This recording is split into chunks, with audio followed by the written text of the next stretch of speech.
Good? There we go. Hey, everyone. Welcome to our build talk. I have to actually look at it. It's Tales from the Trenches, Developing Harvesting Gunpowder with Unity. I was asked to put this talk together because they wanted to give you guys a perspective of what it's like to kind of be a customer of both Windows and of Unity. And our goal is really to help share our experience with you in order to make it better. One thing that I actually wanted to ask really quickly, because I've done this talk now a few times, and Rich done it as well, is get a sense of how many people actually know what Unity is and how many people have used Unity. So if you've used or know what it is, raise your hand. Good. Oh. That's awesome. Because I gave a talk 2 days ago with it where one person knew what it was, and it became very difficult to do the tech side of things, which is also great because Rich, my co-presenter, is going to be doing the tech stuff, so it gives me a little more of a break. You bet on 5%. I know. Well, that's awesome. Anyway, as I can actually start off quickly and saying, you guys heard the great news about Unity, and I think that's really exciting. So you guys are really in a good position being here at Build, and I mean, really all developers using Unity, targeting Windows systems, really got a nice little perk. Anyway, our agenda for today is actually pretty straightforward. I wanted to give you guys a little bit of background on both Rich and I, what our jobs are, how we've gotten to be here. We're going to show you actually a game that we made that's for sale in the store right now. Is actually one of the first Unity games available in the Windows Store. We're going to talk a little bit about why and how we use Unity, but because you guys have experience, we'll actually cut that a little shorter. And then we'll give you guys probably what you're here for, which are the tips and tricks to making your life a lot easier. These come, like I said, from experiences that we had over the last few months in building our first few games using Unity for Windows 8. And then we kind of we'll just close out with thinking about the future. As you've been here this week, you've seen how the platform's evolving, you've seen how hardware's evolving, and you've seen how software's evolving, and give you guys a sense of what we're thinking about from our backgrounds in terms of where we're going from here. So anyway, my name is Ethan Ablis. I'm a senior producer within Microsoft Game Studios. I joined the Connected Experiences team about 15 months ago after working in the console area. I was at Rockstar Games. The team that I'm on focuses on bringing cool and new experiences to Windows platforms. We are a first-party publisher, and we kind of went ahead and we were looking to push those platforms in different directions, both in terms of feature sets and what we're doing in the games, but also push the platforms forward. I made this move from console gaming to this kind of mobile space. It's kind of an ambiguous space, especially in the Windows 8 world. Because I wanted to go where gameplay was really evolving more. There are always going to be very large publishers making great AAA console titles, but I kind of saw this evolution of gaming, both in monetization and gameplay design, that I was really interested in being a part of. So I made this move specifically for that. But as part of that, I needed a way to kind of try out these designs really quickly, and I needed to work with developers who could try out these designs really quickly. And so I started looking around for tools and asking what developers were currently using, and the name Unity came up more often than not. And that was kind of a product of the fact that the developers we were looking for to help us develop these experiences for Windows 8 were coming from the mobile world. So far, I've released 2 Unity games on Windows 8. They're both there. It's Gunpowder and Harvest. Gunpowder is actually done with Rogue Rocket Games, which Rich is the co-founder of. Rich comes from a similar background. He's an 11-year game development veteran. I always love being a veteran of game things. It is a war in some sense. He shipped many platforms. He's been on every platform, every title, and I mean, he can actually tell you a little bit more about it in a few minutes. Came to Unity because of the fact that it was really a multi-platform approach to things. And when you're developing games, it's why not take advantage of as many audience members as you can. He likes to. Rogue Rocket as a company really likes to focus on innovative gameplay designs. They like taking things that seem to be popular and finding interesting twists and ways to kind of enhance gameplay past where they are. This is actually what I've always thought is the trickiest part of game design, because you want to do something that's tried and true that game players want to do, but you have to offer them something new. So one of the reasons why Rogue Rocket and I really enjoy Unity is because it really allows you to prototype out these game designs in such a way that you're not wasting time setting up your engine and setting up frameworks. You can get really right into the game design very, very quickly. In addition, Rich has great hair. I actually just have hair. Well, that's true. I get to slip jokes in because I had to prepare the PowerPoint presentation, and he just has to read along.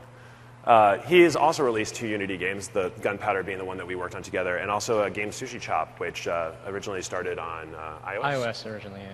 And has now made it to a number of other platforms. Anyway, so as I was saying before, this talk is a little bit different than a lot of the other build talks you've attended in the sense because I'm not a Windows engineer. I don't come from the Windows side of Microsoft. I do get to wear the shirt, but it's really, and this is our experiences that we've learned through being a customer of Windows and of Unity. Actually, we're really lucky to have 2 Unity people here, and they know full well that it's been a great relationship that we've been building over the time, and it's been quite an experience. And really, we wanted to share these with you so that you guys can all get the same enjoyment that we got in the end of working as partners with both Windows and with Unity.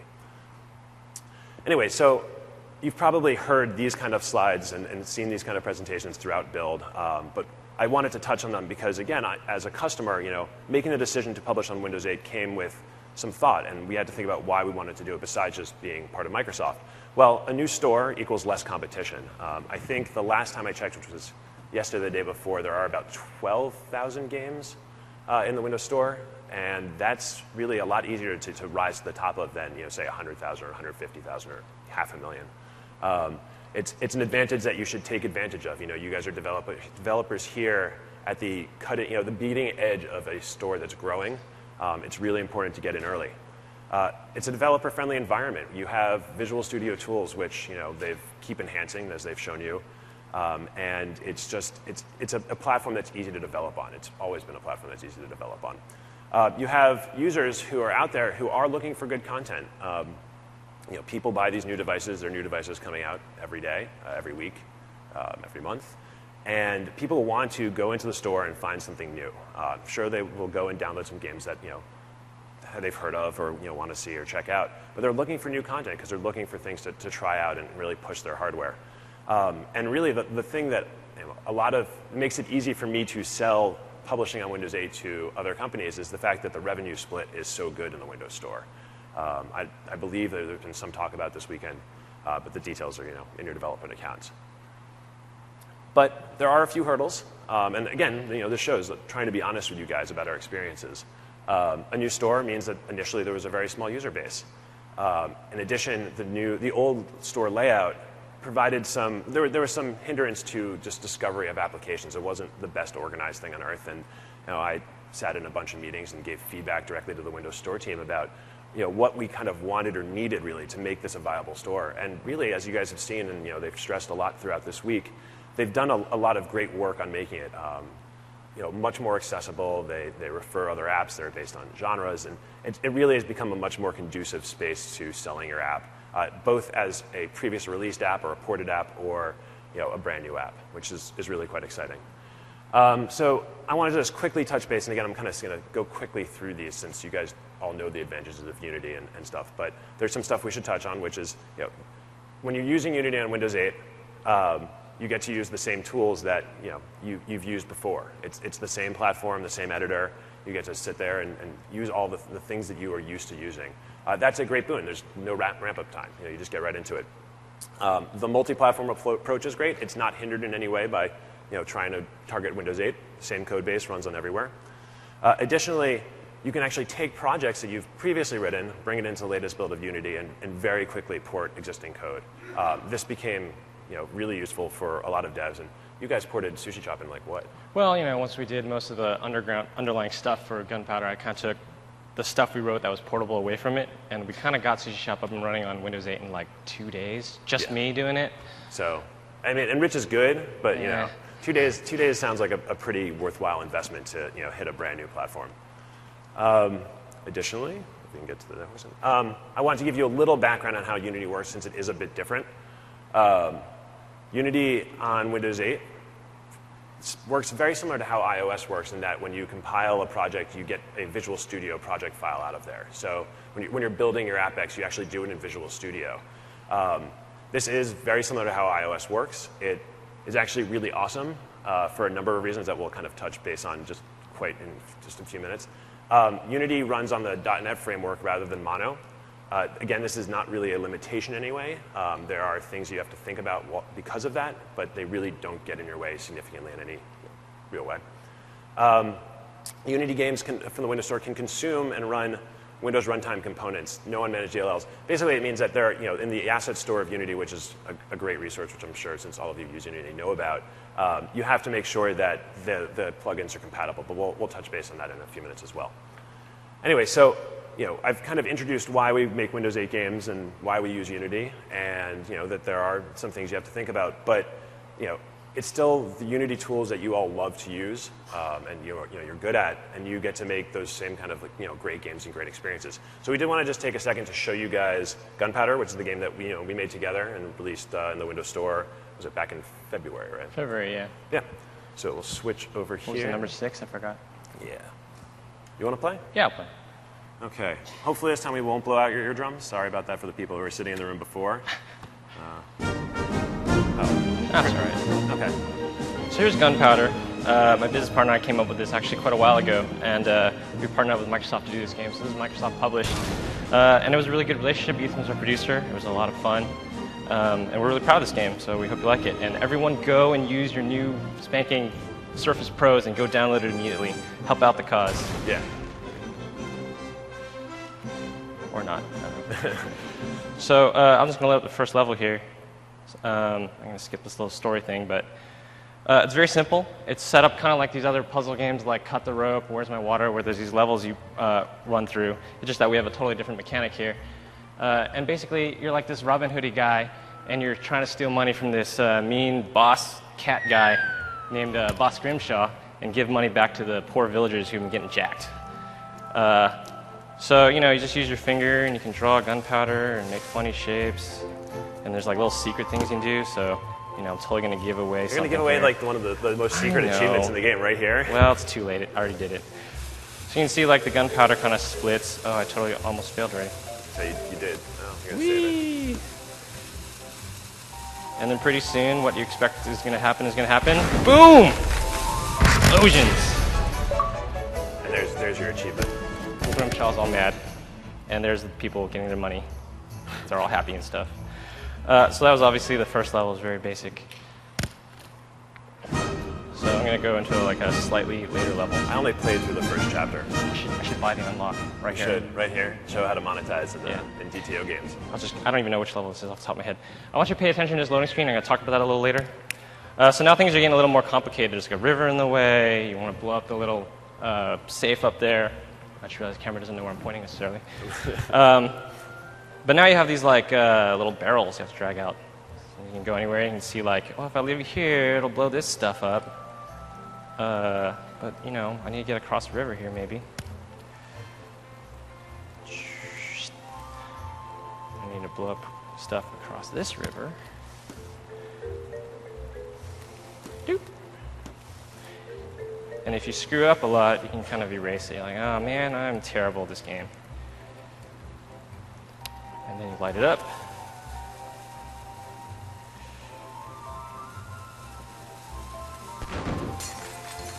Explosions are really sad when it's quiet. I know, the explosions have a lot more kick to them. Yay! I missed a pig. So, Rich came to Microsoft Studios with a proposal to make a game that was, similar to, Where's My Water, in the fact that we were looking for very innovative touch-based games. And we kind of took the idea of, drawing gunpowder and exploding it and work from there. But what was really nice was, you're going to charge my credit card? There you are. Yeah, not going to happen, are you? What was really nice is that we could actually prototype out the game design. I mean, drawing is simple, but like seeing how it works and where the other pitfalls are, would have been difficult, and it would have actually like made the development of the game take a lot longer if we hadn't been able to kind of test those things out first. So we started with like a very blank, clean slate, saw what testing should be like, thought about how the gunpowder would work and bounce over streams, what other kind of items we wanted to put in the game that happen in later chapters. We don't want to spoil it for you since you are all going to go buy this game immediately after. There's mine carts. Yes, mine carts. I really want to show mine carts. Can I charge your credit card? No? I don't think I have my credit card in that one. We'll show you guys later. And by using Unity to really quickly prototype this, it allowed us to focus on the core gameplay mechanic before building it out and really kind of making the full game and investing all of the time and energy in it, which is great. I mean, as a developer and as a publisher, it's something that you really want to know is going to work before you put the money forward and the time and effort forward. So that was a really great option for us. I mentioned before that we have each made 2 games and put them on the Windows Store. There are now greater than 30 games available, all based in Unity. That number, I'm sure, will continue to grow, especially based on the announcement this week. And that's really great. I mean, we were very much on the cutting edge of it, but there is a wave that is here and that people are getting on, which is great. So I'm actually going to hand most of this stuff over to Rich to talk about, since he is the one who actually developed the game using Unity and has a lot more insight into it. Sure. It's not just me, by the way. There's like a whole bunch of yes, really talented people. If you're out there listening, I'm not totally selling you out. Sorry, Nick. Like Ethan said, it's a lot like how you build iOS applications. How many people have built iOS stuff on Unity? Not a lot. Okay. Well, so on some platforms when you use Unity, like on Android, and you build it, you just end up with a package that you put on a device. On iOS, it's different in that it builds an Xcode project. And similarly, on Windows 8, and Windows Phone actually, it creates a Visual Studio project, which you then have to compile.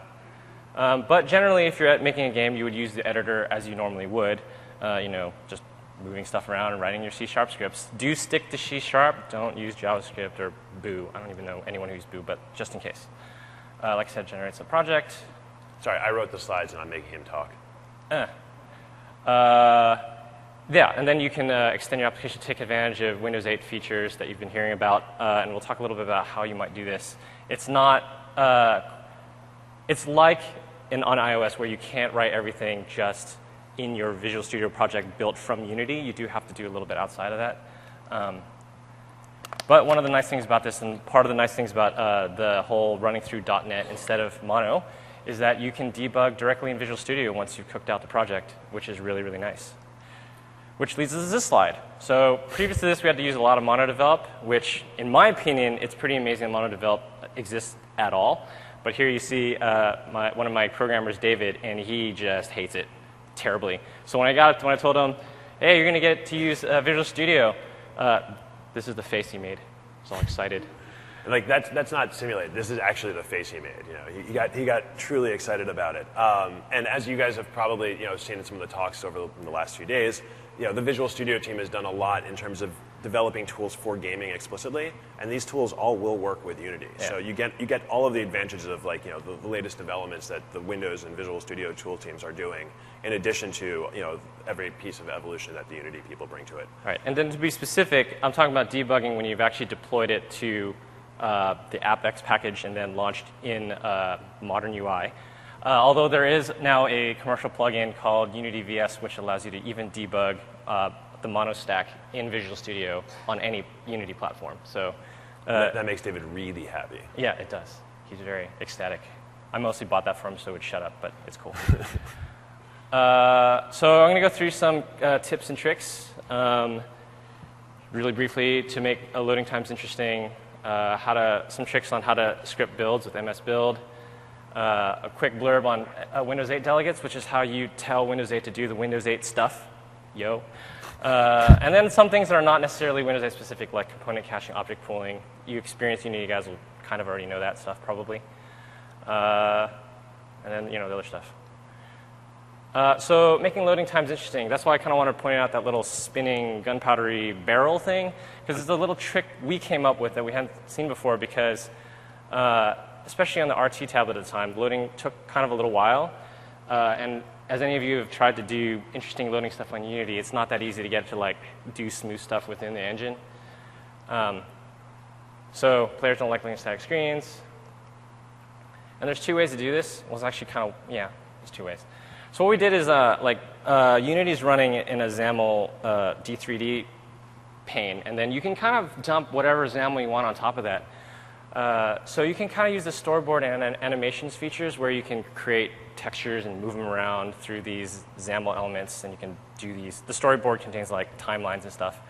Or you can just dump a WMV file in there and play it. So that little thing you saw is actually just a video. One thing to note is that it does actually cost you something. So it does slow down the loading time within Unity, but we found that just the like qualitative difference was worth it because sitting there looking at a stack screen is very sad.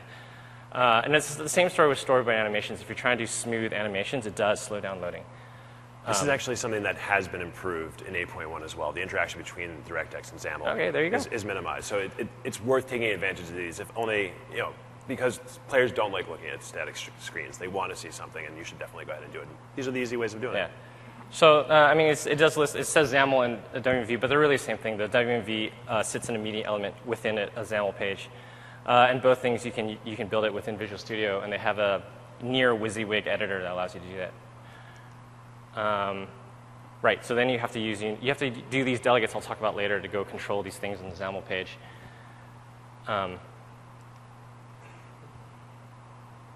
Oops. Oh, crap. Back. OK, so script builds with MS Build. So if you build the project out by default from Unity, you get this Visual Studio project. And you can build from Visual Studio. But there are very interesting things you can do if you want to use MS Build, where you can conditionally compile and stuff like this. Like you may want some assets are only in the debug version, or you may want. Or to give the example of what happened with us, Microsoft requires that developers deliver certain configurations of it, whether it's debug, a profile version, or release version, and we need it both in x86 and ARM so that it can go through our testing facilities. Rather than sitting around, clicking the buttons to do it, Rich found out that you can use MS Build in a very powerful way to kind of automate all of this for you. Yeah. So like if you use Visual Studio, you can kind of only build 2 targets at a time, but I had to build 6. So I figured out, I kind of knew from previous experience with Visual Studio that there were these tools, and I didn't know what state they were in these days. When I looked, they're actually very powerful, albeit slightly underdocumented. But those of you familiar with the old Unix days in Make, it's like a more powerful version of Make. So you can actually tell from command line the thing to like spit out all the builds you want if you have a really powerful machine. I was like doing 6 parallel builds at the same time. PowerShell is your friend. It does a lot of stuff. I don't even know how to use it. I'm not an expert at PowerShell. I just learned like the minimum amount I need to know to do what I wanted to do. But I was doing stuff like looking at asset files in the Unity project to pull out a version number, which then adjusted the version number before I set off the build thing, stuff like that.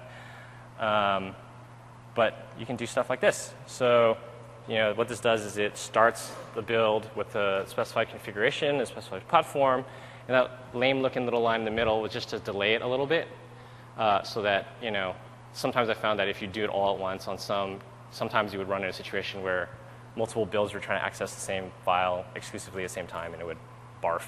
So, you can just add as many of these you want. Build to your heart's content until your computer crashes to its knees. And go get coffee while it's doing it rather than sitting there clicking. Or play foosball. Or play foosball, as is the case in that office. OK, so really briefly about talking between Unity and Windows runtime. So I wanted to make one caveat here, which is when we were starting, we were in the alpha state of Unity for Windows 8. And this is kind of the only way to do this. And now there's another way to do this where you can pre-compile .NET DLLs. And then you kind of have to make 2 versions of it, like a mono version and then a Windows 8 version. And then they sit in Unity project, and you can call things in there directly from your Unity C# code. And that's definitely one way to do it. The other way to do it is you set up these delegates which in your Visual Studio C# project you set to Windows 8 function calls so that when you call from Unity, they really call the .NET stuff in Windows 8. I don't know if that's a little bit confusing. Sorry. It was like hard to talk through all these loops. So here's like a quick example of what I mean. On the Unity side, you set up these delegates, and there's these static. They don't have to be static, but in this case, there's these static functions, and these are for bringing up a pop-up. And on the Windows 8 side, you just it's kind of confusing here. But on the Unity side, this is in a class called RRG MetroBridge. RRG being Rogue Rocket Games, woohoo us. And then on the Windows 8 side, this show generic pop-up is actually written in a well, it's not really native in Windows 8. What are those things called? RT component code things. So then you set that to the .NET exported Unity 3D C# side stuff, and then it all just kind of magically works. And if you just want it to work in your editor too, just always check for null before you call it, and for the most part, you're fine. You can ask a question about that later. I was I don't know if I explained it that clearly, but okay. So this is more about just Unity in general, but it is important on this platform because some of the calls to do some of this stuff dives into the RT side code, and jumping over that bridge too often is kind of slow. So as it says here, the interop between managing native code is expensive. And what we should explain, I mean, it helps that all of you guys have used Unity before, but you're doing all of your game code in a managed language, and their engine is running 95% is in C++ native code. So doing a lot of talking between the engine is jumping across this interop barrier. And so you want to code wisely. I mean, there's that overhead on any platform, and this is just about coding in a smart way to minimize those calls. Right. So for example, this is bad. And the reason why this is bad is that transform isn't actually just a member variable. It's a property. I always get these things wrong. Property, which basically boils down to it's a function call that dives into native code to actually fetch the transform. So then every time you run an update, it's going to go jump across the C++. Twice in this case. Twice? Because of the translate and the transform. You both have to jump across. So yeah, so you get on the boat, you go across the river, and you're sad. That's that's bad, but it's not catastrophic. I mean, doing this once is not a big deal. Yeah, unless you have like a lot of stuff. But this is like terrible. So you're doing it like a lot of times. And I know that Ethan wrote this because the I is capitalized in the middle. Oh yeah, hey, look at that. But not like you're doing it 1,000 times, but and it says my transform. Good job, Ethan. But That's why the transform is called there. Well, if it was written right, transform would have been called twice. You jumped over it twice every time in that loop. So hypothetically, what you're supposed to do is you cache away your component ahead of time, and now you have a pointer to it in your .NET C# code, and then now you've reduced this to one jumping over the ocean.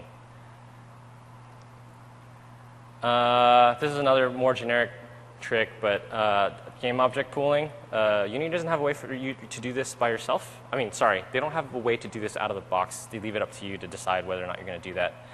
So there are pooling things on the asset store that you can get, which I haven't tried. Or you can write your own, and it can be as complicated or simple as you want it to be. We have a simple one. It's not that interesting. But it basically comes down to the fact that creating and destroying game objects is kind of expensive. It's true even in the non-Windows 8 case, but it's especially true in the Windows 8 case. I kind of cheated on Gunpowder because we have instant reset, so I just never threw anything away, so I didn't have to pull anything.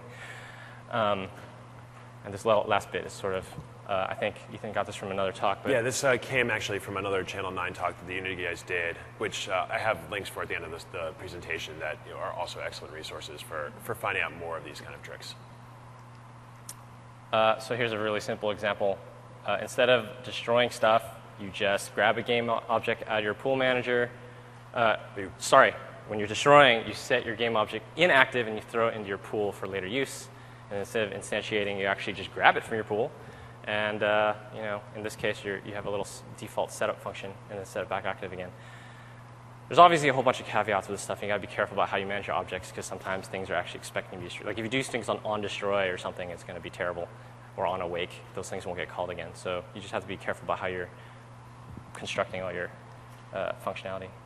So I'll do this one. So I mean, the last two tips, were kind of more generic Unity optimization tips, and additionally, there are a number of things that Unity allows you to do that can end up being harder for low-end systems to do it. Now, these are really, the reason why I wanted to emphasize these is because Windows 8, unlike say iOS or Android, actually the Unity version allows you to use these very CPU-intensive components where they won't on iOS or Android. And the reason why is because Windows 8 covers a huge range of hardware, everything from low-powered Atom devices and ARM devices up to very high-end gaming PCs. So these things are available to you. But you have to think about them holistically in terms of the operating system platform as a whole. You don't want to try and use all of these things and then try and run it on a ARM tablet and find that they don't work well, your performance is poor. So these are things that are available to you, but you really should think carefully about where you're going to put your CPU cycles. Of course, this list and really all of this evolves as both the platform and hardware evolves. Just to be clear, non-tessellated sprites really comes down to you don't want to do too much alpha overdraw. So it's more about like having a giant sprite on your screen, drawing a lot of empty space. That's like kind of slow. And as you guys are probably aware, Unity Terrain gives you a lot of great features, but they are very CPU intensive. Notes for porting. You want to handle this one? I can. Cool. Give me the thing. The talking thing. So make sure you're thinking about mouse plus touch, because we actually ran into this because we didn't think about it ahead of time. But there's like input.touch and input.mouse. And then we were talking about these devices which can have a mouse and touch and maybe more other junk. And at the time, touch index 0 was actually the same thing as input.mouse, which has changed now. But we had to jump through some hoops and make sure we knew which things we were doing. And you also kind of want to check Windows. Windows will tell you what's there. So you can actually ask it, like, is there a touch device and is there a mouse device? And you can make decisions on that based on how you want your game to be played. For ours, we always wanted to focus on touch. So we basically said, look, if you have touch, that takes priority. And if there's a mouse, great, they can use that. But if they're touching and mousing at the same time, just ignore that mouse thing. Who cares?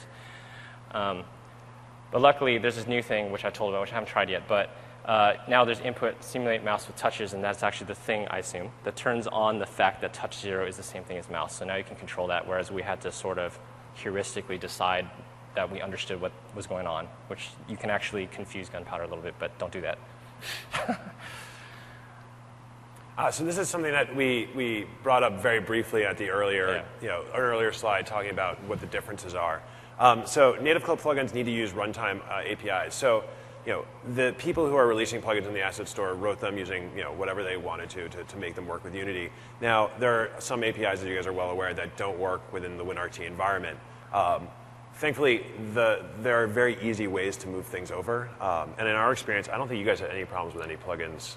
Not the ones that we chose, although we had to be careful about a couple things. So just to talk about this hash table and array list thing really quick.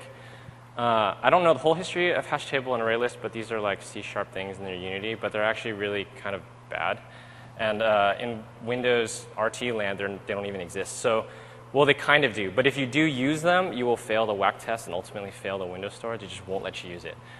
And there's been a few people who have talked about simple ways to sort of override them in these little stub code things so you don't have to change hash table and array list in every example. And I may be able to send you a link to that. There's like another guy did a talk that had a good idea for this.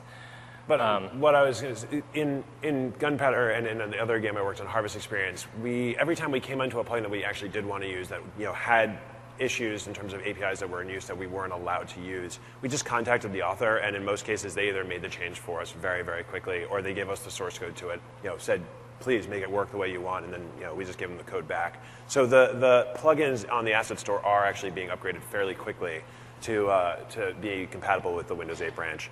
And like I said, any hurdles you have, people seem to be really open to fixing them, which has been great. And yeah, as Rich mentioned, the way to tell if one of your plugins has these is to run the Windows App Certification Kit. This is a tool that comes with the SDK. I think actually the next slide has, it does have more of it. Oh.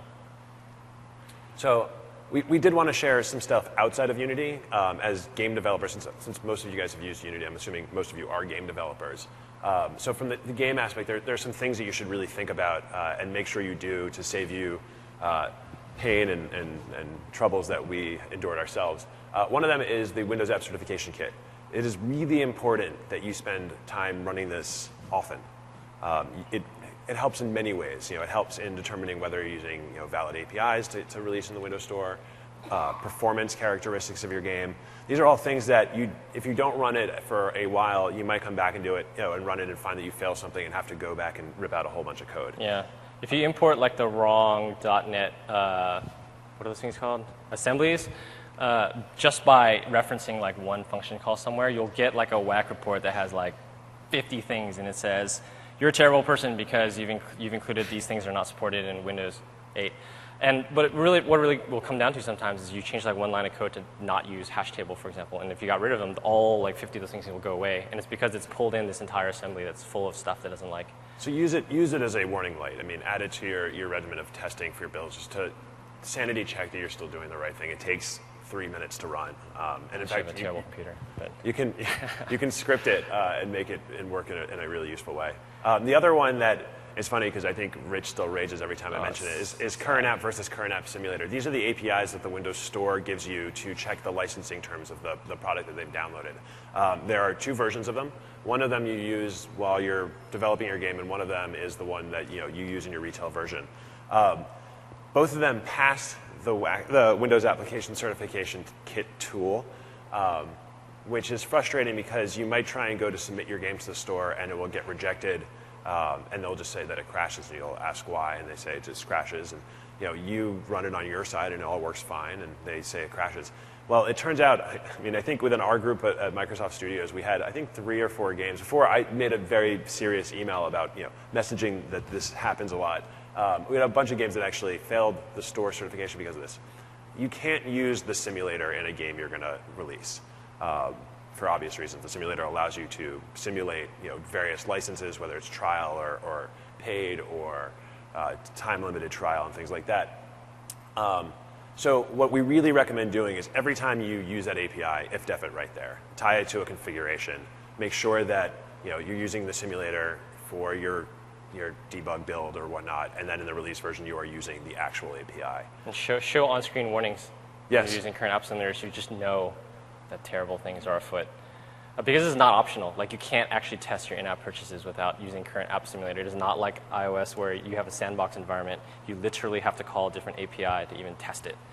It's very dangerous, so be careful. Said, it gets ragey.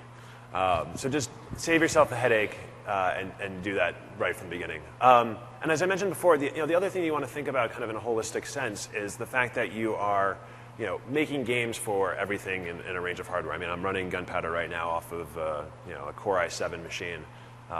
But we also, as a Microsoft Studio, we want to support every piece of hardware that works with Windows 8. And it's one of those things where we had to make some design decisions to make it so that it works correctly, yet still looks good and plays the way we want to. So think about that from the beginning. And it really, if you are taking the time to consider these things early on and budget your CPU usage and things like that, it really will make your life better in the long run. You have the clicker? Boop. Thank you. So there's some other stuff that I kind of wanted to share. This is mostly from the publishing side of things. Because you guys, if you're self-publishing in the Windows Store, you'll have to deal with this yourself. Game ratings are important for many reasons. Primarily, there are some regions where you cannot ship your application if they don't have rating metadata in them. So I believe the Windows Store has in their documentation the regions that they are. I can't remember them off the top of my head. And it's not hard to actually submit this metadata. It's funny because before Tuesday, there was one way to do it, and I actually just found out that with Visual Studio 2013, there's a new way of doing it. I was trying this morning to quickly figure it out so I could give you guys more information about that.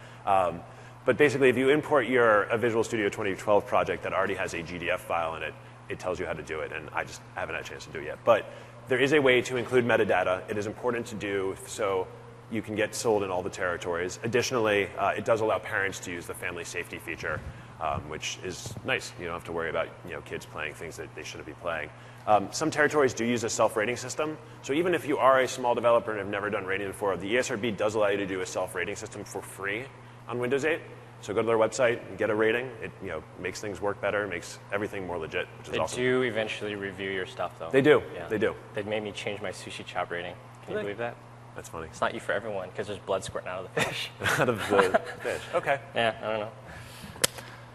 Oh, you have the clicker. Yeah. So this is something that I wanted to share again from a publishing side that we as a group kind of spend a lot of time trying to think about ways that we could leverage Windows 8's kind of unique features to be better for games and game sales really. And one thing that we really found that was interesting and really easy to use was the live tile system. This is something that really doesn't exist on other platforms, and is something that you can take advantage of. On iOS, when I'm looking at a competitor's game on there and I see notifications come up from games, there might be a dozen of them, and as soon as I clear one, they're all gone, and I've lost that ability to communicate with the user. With a live tile, you have this billboard on someone's screen that you can communicate with. We've used it, to tell people when there's a title update or when new DLC is available, but you can make it more advanced. If you have a free-to-play PvP game and there's a limited time sale on something, send a tile there. Bring people back into your game.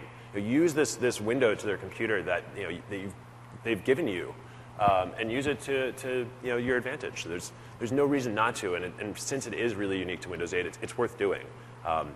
We've shown internally, I don't remember the numbers off the top of the hand, it increased retention when we told people there was something to come back to. It increased our DLC sales when we said that there was content available. It just helps discovery overall. It really does help too if you have a trial and you decide to put your game on sale. Message that to the user. Let them know that now is that limited time to go and buy that title. And all of those things, really kind of affects your bottom line, and a very easy way to do it. And I know that with Visual Studio 2013, there's a really easy way to set up an Azure service, which actually our developers had to do on our end to make it all work well.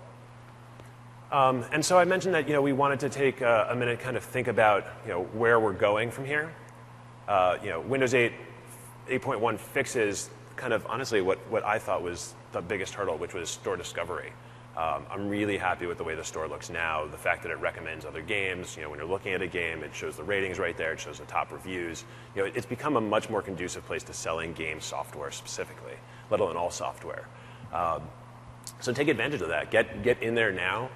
Get some buzz and build about your game, and take advantage of the new features. Additionally, there's new hardware. As we mentioned before, there were some CPU limitations that you had to be aware of, and as new hardware continues to come out, take advantage of them. Think about ways you can use them, whether it's the next level of DirectX or some other really cool new stuff that's attached to it. 3D printers. Think about ways to use those. I was down on the floor and I just loved the 3D printer stuff. And Is our thing print out? What? Did our thing print out? I don't know. We'll have to go check. Okay. We were trying to print something last night, and we have no idea if it actually worked. Take advantage of that. Windows is a huge platform with really cool peripherals and everything else. Do stuff with them. And Unity, is working hard at making, being the best partner they can and making the Unity system work as well as it can across all Windows systems. I think, the announcement this week kind of just reinforces that. Keep pushing it. Keep pushing them. I'm sure they appreciate your feedback on it. I know they enjoyed mine, even when it was strongly worded. Make the platform and the tools you're using better by using them and discussing with the people who make them, how to make them better for you so you can make better games. Like I said, there are a couple of resources that I wanted to just highlight for you guys. And this slide deck and I think a video of the talk will be available at some point after this is over. Unity has a number of guides for optimizing just in general, then graphics, and then mobile specifically. And I put them up there because, again, you're working on a range of hardware, and these kind of optimizations end up being very important. So read them. Some of the tips that I have in here actually were taken from there. There's some Channel 9 videos as well. I think the next one is here. This actually is the URL to Rich's first talk on Unity on Windows 8. And there are, I think, 5 or 6 other talks from Unity engineers up there as well that are really important to get to. I listed some Windows 8 and Windows Runtime stuff as well. I'm sure at this point you've seen these URLs many times. They're important to have. I actually do bookmark them when I don't bookmark much else, just so that I know what's wrong very quickly. And that basically touches on what we're trying to do and build Gunpowder with using Unity. I did want to actually quickly show you guys one more game that I worked on. It's called The Harvest, just to give you a sense that you don't have to just with the CPU constraints and everything else that I kind of put out there as a warning. These are not limitations. These are just things to be aware of. I worked with a company called Luma Arcade to bring this game called The Harvest, which was originally a Windows Phone game, to Windows 8.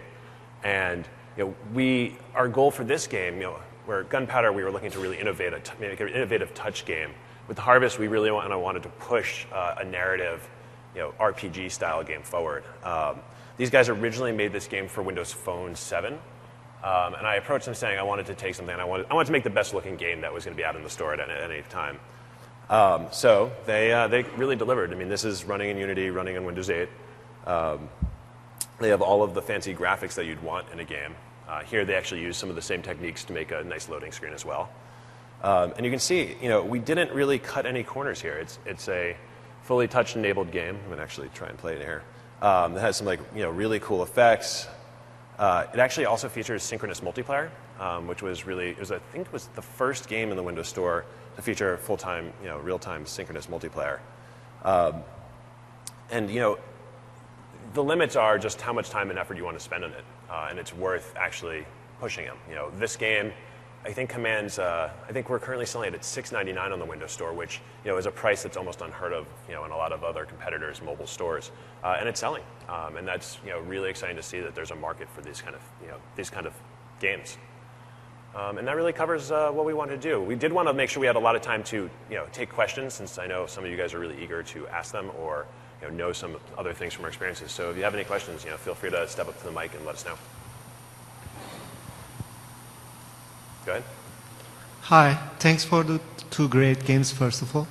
Okay. I want to ask about the XAML and Unity integration. Okay. You said that we can connect some of the XML components on Unity, if I'm not mistaken. Do you think it would be possible to code some of the user interfaces using XML and use Unity for your game? While you are technically able to do it, I wouldn't recommend it necessarily. Because it's the same kind of thing where you're going to have like you're going to have a XAML layer over the D3D layer, and it's just going to be a little bit slow. You can do it. I mean, I recommend you experiment with it, and you would have to kind of do it in the same way I showed, where you link up delegates to C# functions that would control your XAML. So Unity layer is working on a swap chain background, something like that? So know? With the 8.1 stuff, it might be a different way to do it. I honestly don't know. I would check with the Windows tech, and there's actually the Unity guys here. You can check with them. I know that the recommendation that we were giving during 8.0 was to not do that. Build your user interface in Unity and use the bridge out from Unity to to the operating system to deal with the Windows 8 specific stuff. The Unity guys do have a small example where they are doing that. They have like sliders and buttons and stuff that are in XAML, and they show you how to communicate back and forth there. Is it on site? I don't know where it lives anymore. Do you guys know? It might be on the beta site still. Yeah. Okay. Yeah, but if you join I mean, I don't know what their plan is in terms of the beta site and stuff like that. But take a look around there. There's some good examples there from people like Rich who actually kind of. Thanks a lot for the great tips. Of course, absolutely. Anyone else? Cool. Awesome. Thanks. Oh, wait. Hold on. We got one more? Yep. Go ahead. We got you. Thanks for the tips about... Actually, I don't think that one's working. Is it? IT. Oh, there we go. There. Oh, thanks. I was just going to say thanks for the tip about optionally just loading a video for like the loading screens. So the questions are about that. Like what formats did you use for the videos, and what libraries were used to play the video? So in XAML, there's just an element called media element. Okay. You don't need any additional libraries for it. And you should probably just stick with WMV because it's like Windows and Windows land. It's just going to work best. Makes sense. Cool. Thank you. Yeah, I think there are a few restrictions in terms of the bit rate, but they're so high that you shouldn't have a problem. We use a WMV video at the beginning of the harvest to do an intro video for the game. And at one point, they were like, really trying to throw a huge bitrate file at it, and it caused some issues. But I think that was like 5 meg per second kind of thing. So anything reasonable works, and it works well. And it is, I mean, it's as simple as opening a media element, loading the file, and hitting play. So it works well. Anyone else? Cool. Thanks a lot, guys. Appreciate you coming.